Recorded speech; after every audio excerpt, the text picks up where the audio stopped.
Okay, now we come to the post disaster management. ठीक है, post disaster management में हमारे पास 4 हेडिंग्स हैं। ठीक है, बेसिकली सबसे पहले हमारे पास हेडिंग आ जाती है एपिडेमियोलॉजिक सर्वेलेंस एंड डिजीज़ कंट्रोल। ठीक है, सबसे पहले पेपर में क्वेश्चन आ सकता है किसी भी डिज़ास्टर में डिजीज़ की ट्रांसमिशन जो है वो कम्युनिकेबल डिजीज़ जो होती हैं वो क्यों ज़्यादा हो जाती हैं डिज़ास्टर के बाद ना, इसलिए ज़्यादा हो जाती हैं। देखो, जैसे कि फॉर एग्जांपल किसी जगह पे सैलाब आ गया या कोई जलजला आ गया, ऑब्वियसली उन जगहों से उनको ट्रांसफ़र करके किसी, जैसे अब 2010 में सैलाब आया था, ठीक है, केपीके में, तो उसमें क्या हुआ था कि वो जो जितने भी वो थे लोग थे उनको डिफरेंट स्कूलों में या डिफरेंट स्कूल्स हो गए या डिफरेंट टेंटों में उनको जो है वो क़याम दिया गया था। ठीक है, तो ऑब्वियसली वो स्कूल्स और टेंटों में ऑब्वियसली ओवर क्राउडिंग हो गई थी। ओवर क्राउडिंग की वजह से एक तो ओवर क्राउडिंग हो गई थी, सैनिटेशन प्रॉपर नहीं हो रही थी, सीवेज सिस्टम प्रॉपर नहीं था, उनको फूड नहीं मिल रहा था, उनको प्रॉपर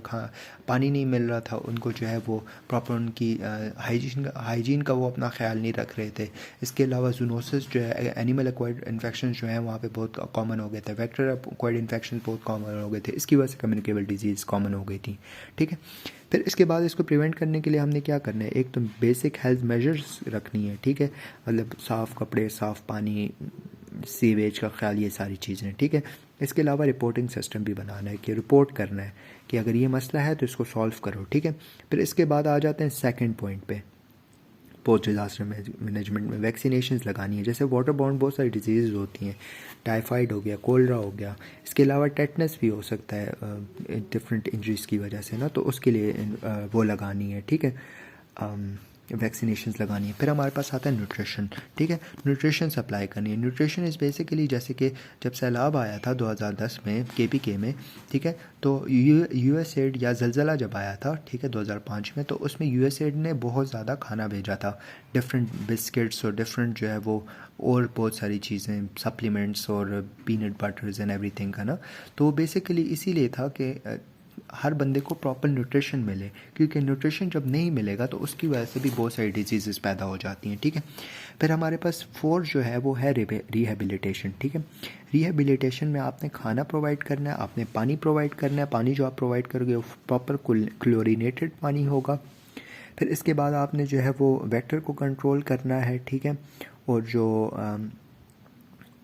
सैनिटेशन का ख्याल रखना है, और साइकोलॉजिकल जो स्ट्रेस होता है ना लोगों में बिकॉज ऑफ द डिज़ास्टर, उसको भी आपने कंट्रोल करना है। ठीक है, अच्छा जी, अब हम आते हैं duties of health team. Health team की मेनली क्या ड्यूटी होती है? सबसे पहले तो फ़र्स्ट एड प्रोवाइड करनी होती है।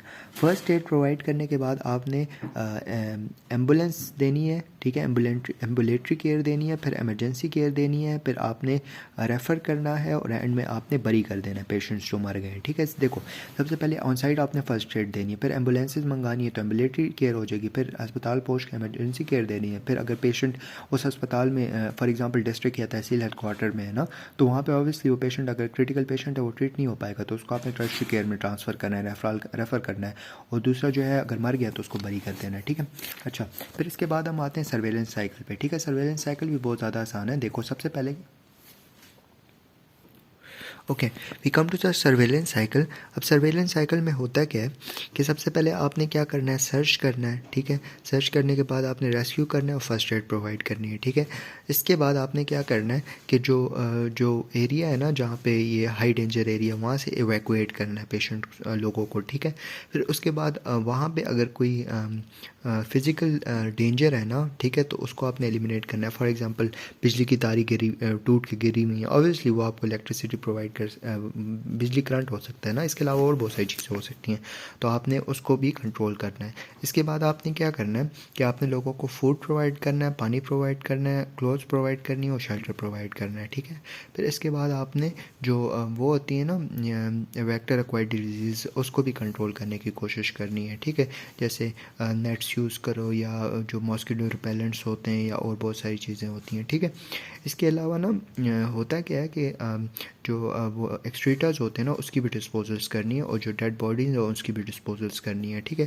That's it, we are done with the survival cycle. Now we come to man made disasters, ठीक है। Man made disasters are basically the disasters that are mainly made by the man, ठीक है। अब इसमें दो टाइप ऑफ डिजास्टर्स हो सकते हैं, एक तो एक्सीडेंटल डिजास्टर्स हो सकते हैं और एक हमारे पास इंटेंडेड डिजास्टर्स हो सकते हैं। एक्सीडेंटल डिजास्टर्स जैसे कि एक बस में वो जा रहे हैं, लाइक 100 लोग जा रहे हैं, ठीक है, और 100 लोग जा रहे हैं और इसकी वजह से किसी ड्राइवर ने कोई फॉर एग्जांपल कोई अल्कोहल पिया या ड्रग्स पे या वट एवर इट इज़, या किसी और ड्राइवर की फ़ॉल्ट है और उसकी वजह से एक्सीडेंट हो गया और उसकी वजह से लोग इंजर हो गए हैं और ये डिज़ास्टर ही है ना, ठीक है। तो उसकी वजह से वो है एक्सीडेंटल है, ठीक है, मतलब कि फ़ॉल्ट या किसी और की होगी या फ़ॉल्ट नहीं होगी, ठीक है।